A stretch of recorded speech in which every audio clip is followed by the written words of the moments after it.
Well, I did want to offer a warning, especially to the Bruners who are in front. As things are heating up, I will bring back the shorts. That's why we have all these white flowers up front, just to prepare you for the wall. Yeah, that's right. Bring the sunglasses. It's sort of like the sunrise. I'm just starting with flip-flops, and we're just going to move up.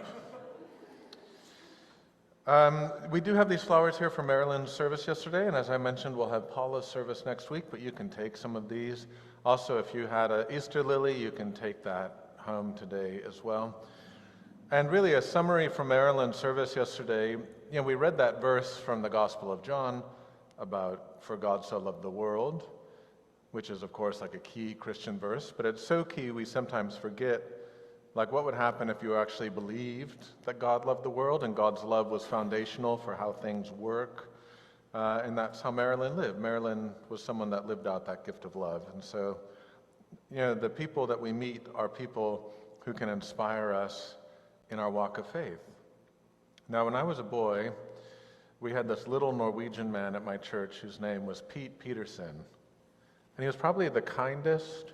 Like as a child, adults are kind of two categories. They're either nice to you or you annoy them, or worse. And you can kind of tell which ones want little kids around and which ones don't, and then which ones, as you grow, they pay attention to you or they don't. Kids just know viscerally whether you like them or not. And he was always so kind to us, but he would always come up to my brothers and I, and he'd start talking to us, and inevitably he would start crying.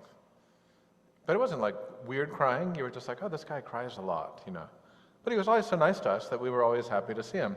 And then years go by, and we were talking once to my father, and he said, well, do you know what happened to him when he was younger?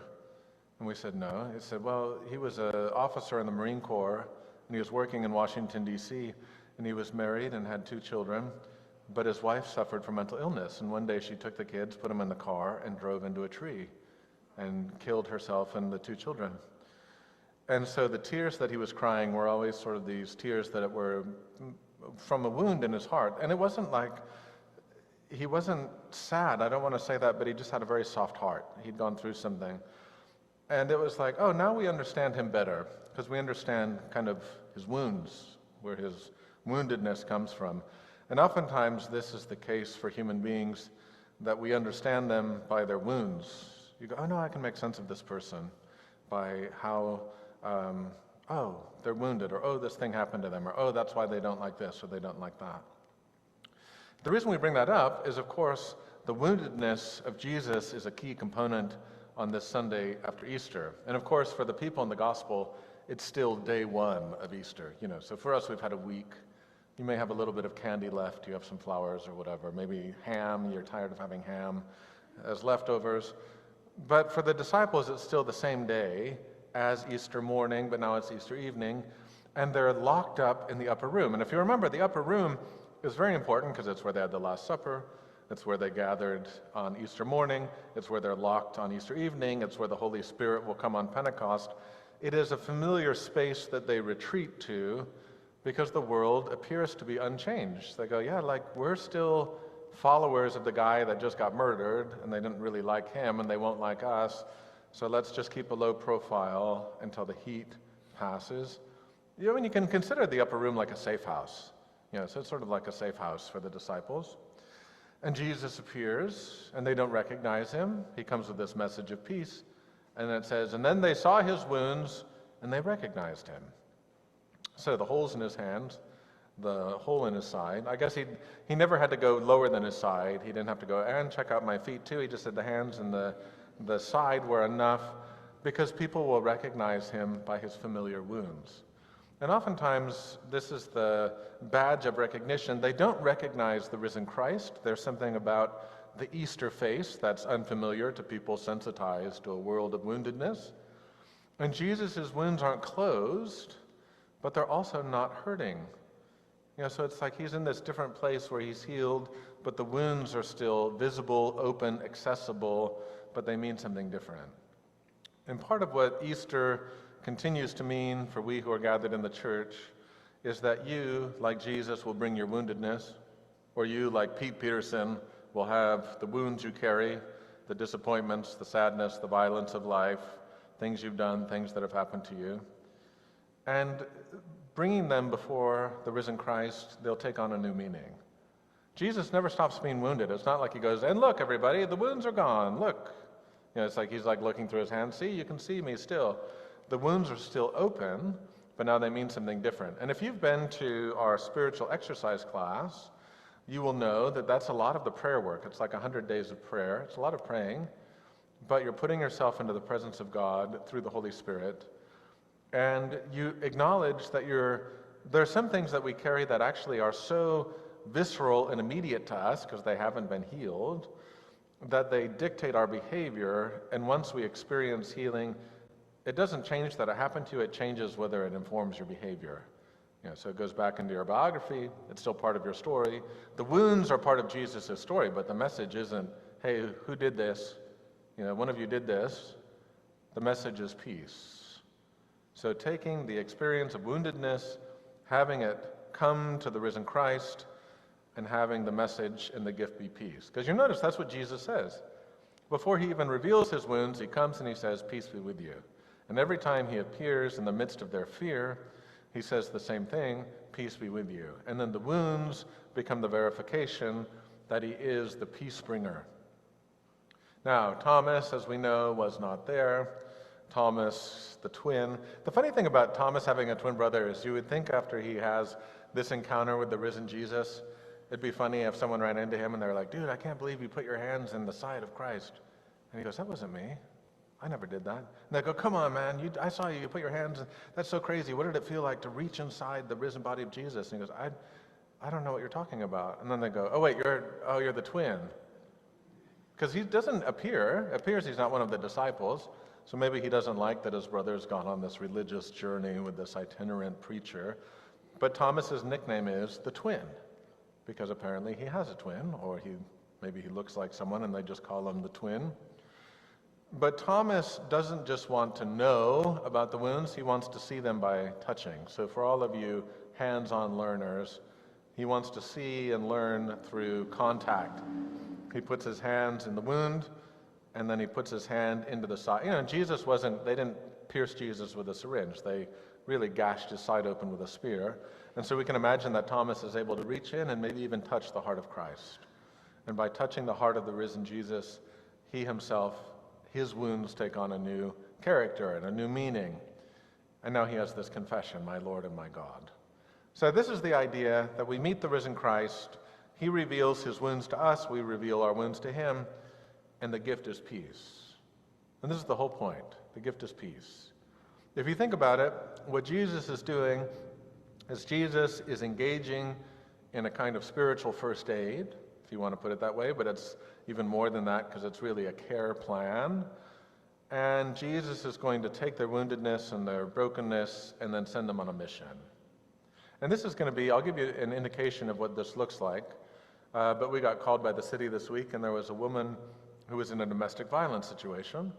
And obviously she needed to be taken out of her house because she was being broken down by the violence she was experiencing. And they said, we're able to get her into a place, but not yet. So will your church help us? Will your church give her some support and some funding so that she can get out of the house, and then we'll get her to where she's supposed to be by the end of the week? And we did. And this is an important mission of this church, which is when people call us, we respond.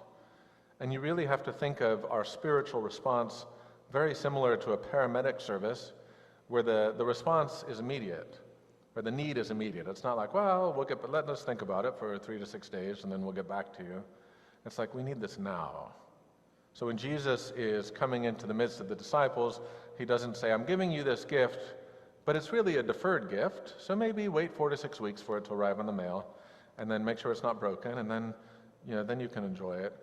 The gift and the response is immediate. So you can think about the immediacy of your faith reacting and responding to the world as Jesus sends you out with this gift of peace. Now you notice, he does say to the disciples, I am sending you as the Father sent me. And they go, okay. He even breathes on them and says, receive the Holy Spirit. It's a little bit of pre-Pentecost. He gives them a little bit of Pentecost. Here, take the Holy Spirit. Okay. But he doesn't just go, and now go do whatever you want. Everyone just go out and just find something to do. Find your passion and pursue it. Live, laugh, love. Jesus doesn't do that. Jesus says, I'm giving you the Spirit, I'm sending you like the Father, and he gives them one task: forgive. That is the only thing he tells them to do. Now, he's going to teach them, and as it says, there's going to be other signs and other things happening, but he tells them, I want you to go out and I want you to forgive. And it talks about holding on to and releasing sin. Now, if you've ever seen a statue of St. Peter, like if you've gone to Rome and the Vatican, or you've seen art, you always see Peter holding these big keys. And they're so big, you go, well, of course they can't fit in his pockets, they're so big, but the reason they're so big is the church has been given what's called the office of the keys, which is exactly what Jesus is talking about here. And really that image of a key is to lock or unlock, but I really want you to think about what Jesus tells them to do and what Jesus tells us to do as a kind of spiritual first aid. And you'll understand then how Jesus can command us to forgive or send us on the journey of forgiveness. Because if in fact the peace of Christ is about the healing of wounds, we know there's several different ways you need to treat people when you find them and they're in some kind of distress. The letting go and the loosening of things, like if you've ever seen an internet video or if you've ever been down at the pier or the beach, like you see like a seal wrapped in fishing line, or you see an animal that's been like caught in trash. Like when we were growing up in the 80s and they would have us cut the rings on the cans so that the animals won't get stuck in the plastic. And there's still people in their 40s and 50s are still cutting those because we were so just like free them from their plastic strife. But that's part of what this forgiveness is there are some situations where you just need to untangle people. People are so tangled up in something that you're going to begin the work of cutting. And sometimes the cutting is just one thing, and then sometimes the cutting is going to take a while. So forgiveness isn't just one moment. Forgiveness can sometimes take a while, especially if someone's really tangled up in something. But the work is cutting it strand by strand, piece by piece, and abiding with the person. Now, there are other situations where you can't let go and you can't untangle. Actually, what you need to do is bind it, hold it together. That's very similar to when a person has a broken ankle or needs a splint. So there's a difference between, well, we just need a splint, we just need a leg brace, versus you need a cast, versus you need metal in your body to reshape your bones. Depending on how serious the moral injury is, that will dictate how much support is necessary for healing. And this is important for us to realize that Jesus' call to forgive is inspired by the Spirit, allowed by the Spirit. It is not permission giving. Forgiveness is not a naive, well, whatever, God forgives you and it's okay. Oftentimes it's not okay.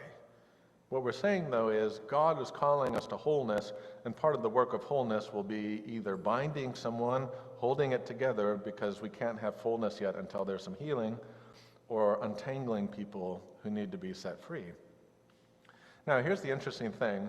If you think about it as a kind of spiritual prescription, like imagine Jesus is a divine pharmacist, and he's standing before you, and he says, all right, like when they give you a prescription and they say, do you want to talk to the pharmacist so you actually know how to take the drugs? And I always go, no, I'll be fine. And God only knows what I've done to my body because I haven't met with the pharmacist. But if a pharmacist tells you, now here's how this works, you need to apply this 3 times a day, and you have to do it at the same time every day, you would say, okay, well, I want to get better.